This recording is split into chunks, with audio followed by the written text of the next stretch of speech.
came out of Secretary Chu. Somehow we have to figure out how to boost the price of gasoline to the levels of Europe. The impact that that's having on hardworking families in my district cannot be overstated. When the Obama administration came in, gas prices have been noted to be around $1.80. We have estimates now this coming spring of around $4.50 a gallon.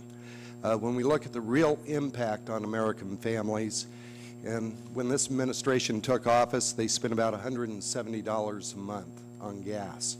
They're now spending better than double that, $368 a month on gas. In my district, we have a local news station, KOAA, out of Pueblo, Colorado. These were the headlines that came out during just this last month. Pain at the pump. Gas prices keep rising. Gas prices spike. Spiking gas prices stun drivers. Then for the AAA and the travel industry, one-tank getaways for those with spring break cash. We're seeing real impacts. When we move over into the Roaring Fork Valley in my district, we're seeing restaurants that are being impacted.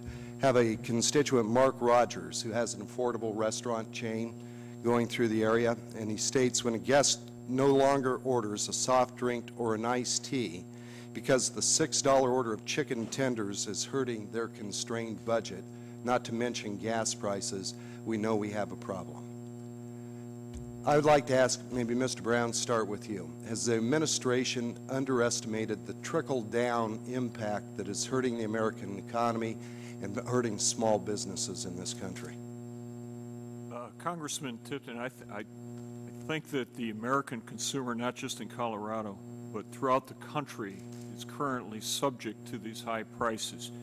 Your question is, has the current administration been at the switch, or are they calling for higher prices? I think the reality is that lacking a full comprehensive energy policy with conservation on the one side, production on the other, with that critical piece of portage and refinery work in the middle, is finding this current administration in the dilemma it is. The things you're talking about are very true, and they're particularly impacting small business, the farmers, people on fixed income, or people that rely on fuels, trucking, automobile drivers, and that will feed through the economy. The solutions, we were talking about the Strategic Petroleum Reserve, we are not calling a AAA for the release of the SPR. That fund, that pool was developed for interruptions in supply. The issues we have today are marketplace derived causes. That we're experiencing high prices in gas due to several factors.